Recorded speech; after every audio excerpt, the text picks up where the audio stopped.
छात्रों, आज हम आपको बताएंगे जैसे कि हम इससे पहले पढ़ चुके हैं रासायनिक समीकरण और उसके बाद में हमने पढ़ा रासायनिक क्रिया के प्रकार। आज हम पढ़ेंगे संतुलित समीकरण।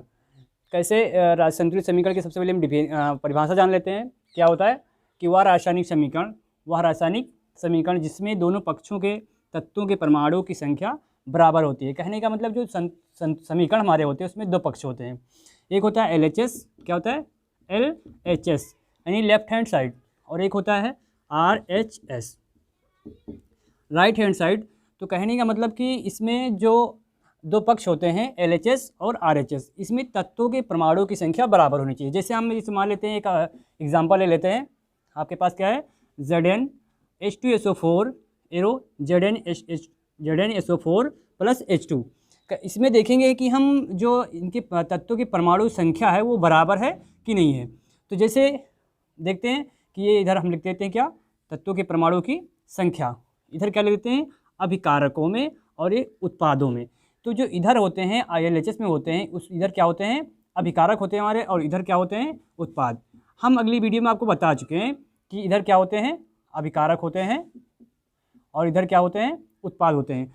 तो इसमें अभिकारक और उत्पाद के तत्वों के परमाणु की संख्या बराबर होनी चाहिए, उसे हम संतुलित समीकरण कहते हैं। तो जैसे देखते हैं, मान लीजिए यहाँ पे क्या है, Zn है, तो Zn इधर क्या है, अभिकारक में 1 है। कितना है, 1 है। और इधर कितना है, इधर भी 1 है। ठीक है।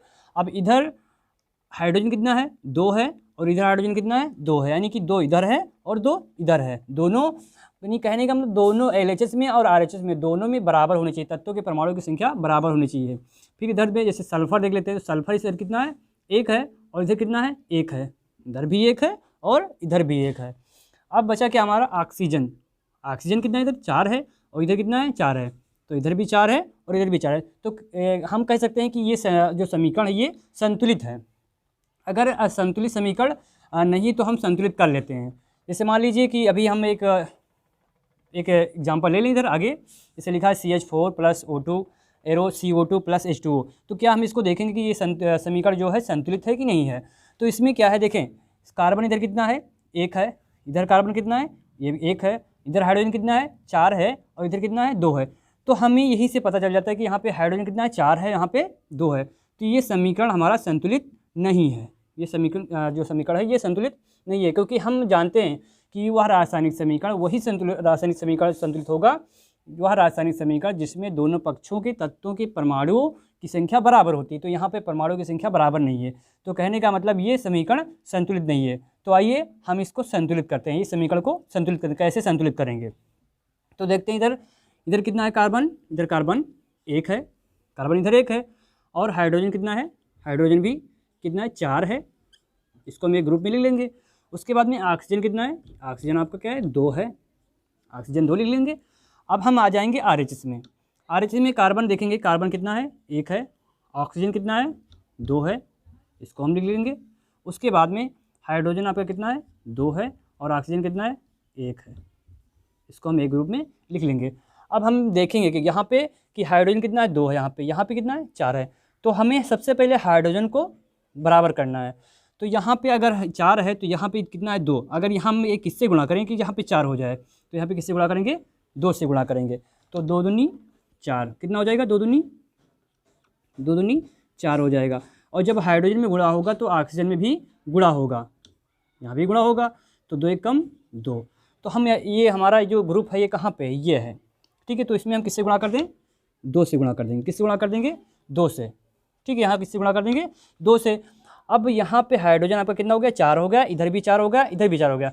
ऑक्सीजन जो है इधर 2 और 2 4, और इधर कितना है, 2 है। यानी इस ऑक्सीजन आपका इधर 4 हो गया, इधर कितना हो गया, 2 ही है।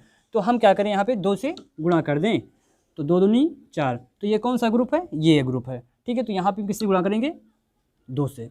अब हम देखेंगे कि जो तत्व हैं आप हमारे, इनके परमाणु की संख्या ये बराबर है कि नहीं है। तो कार्बन यहाँ पे कितना है, यहाँ पे देखिए कार्बन 1 है, यहाँ पे कार्बन 1 है, हो गया ना बराबर। ठीक है। जैसे यहाँ देख लेते हैं, कार्बन 1, ऑक्सीजन 4 इधर है, 2 और 2 4 इधर हो गया।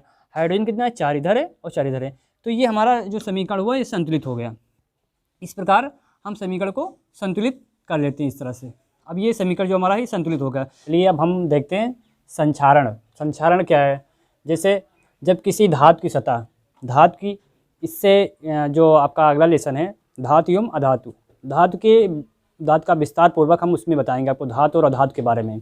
ठीक है, तो चलिए जब किसी धातु की सतह, धातु से यानी लोहा है, एल्युमिनियम है, तांबा है, ठीक है, कॉपर है, ये सब हमारे क्या धातु हैं। ठीक है, जब कोई धातु की सतह वायु, जल तथा अन्य किसी पदार्थ द्वारा अभिकर्मित हो जाती है अथवा इस पर जंग लग जाता है। क्या लिखा है? जब किसी धातु की सतह वायु, जल या अन्य किसी पदार्थ द्वारा अभिकर्मित हो जाती है अथवा इस पर जंग लग जाता है, तो इस प्रभाव को हम क्या कहते हैं? संक्षारण कहते हैं। इस प्रभाव को हम क्या कहते हैं? संक्षारण कहते हैं। ठीक है, जैसे लोहे पर जंग लगना, हमने देखा होगा जब लोहे पर जंग लग जाता है तो हम जैसे वो उस पर क्या है, भूरे भूरे रंग की परत चढ़ जाती है। देखा होगा कि जब हम लोहे के क्षण को या लोहे के कोई भी बना हुआ, ठीक है, कोई भी चीज़ बना हुआ, तो उस पर अगर हम उसको बाहर फेंक दें तो क्या होता है? जैसे आपने देखा होगा कि बहुत दिनों से बाहर पड़ी ट्रैली को देखा होगा कि उस पर भूरे भूरे रंग की परत चढ़ जाती है, उसे ही हम क्या कहते हैं? संक्षारण कहते हैं। उस पर जंग लग जाती है।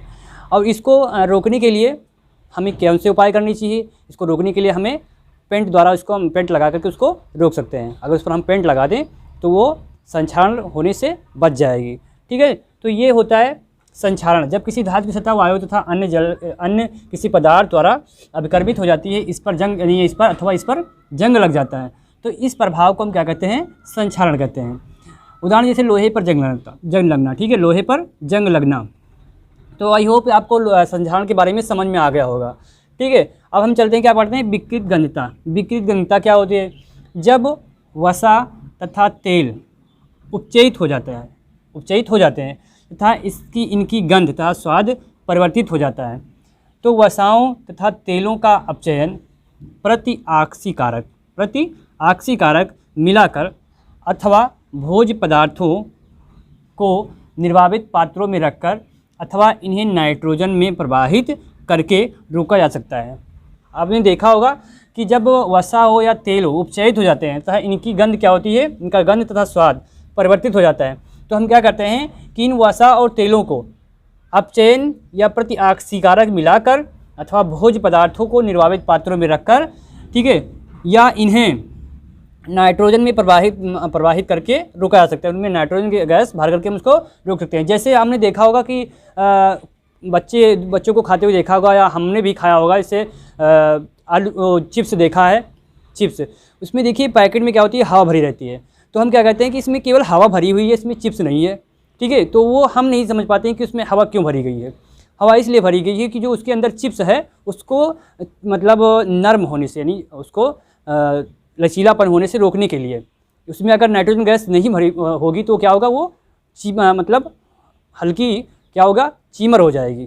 ठीक है, नरम हो जाएगी। तो इसीलिए उसमें नाइट्रोजन गैस प्रवाहित करके उसको रोकते हैं कि वो चीमर ना हो, उसका कुरकुरापन बना रहे। तो जैसे आलू की चिप्स के थैलों में नाइट्रोजन गैस प्रवाहित करके उसके हम रोकते हैं, उसे क्या करते हैं? रोका जा सकता है। अगर उसमें हम उस आलू की चिप्स के थैले में अगर नाइट्रोजन गैस इसलिए भरते हैं क्योंकि उसमें आलू की चिप्स होती है वो चीमर होने से क्या हो? बची रहे, इसीलिए उसमें नाइट्रोजन गैस भरी जाती है। ऐसे बहुत से होते हैं जिसमें हम नाइट्रोजन गैस प्रभावित करके उसे रोक सकते हैं। तो आई होप आपको विकृत गंधता के बारे में समझ में आ गया होगा। अगर आपको नहीं समझ में आता है तो आप इस वीडियो को दोबारा देख सकते हैं और अगर आपकी इसमें जो कोई भी चीज़ नहीं समझ में आती तो आप कमेंट बॉक्स में ज़रूर लिखें, हम उसका आंसर आपको कमेंट बॉक्स में ज़रूर बताएंगे। तो आप इसका स्क्रीनशॉट ले लीजिए। आई होप आप इसका स्क्रीनशॉट ले लिए होंगे। तो ये लेसन हमारा इसे समाप्त होता है। ठीक है, अब हम अगली वीडियो में आपको बताएंगे दूसरा लेसन है अम्ल, क्षार एवं लवण। तो फिर हम अगले वीडियो में आपको बताएंगे। तो बाय दोस्तों।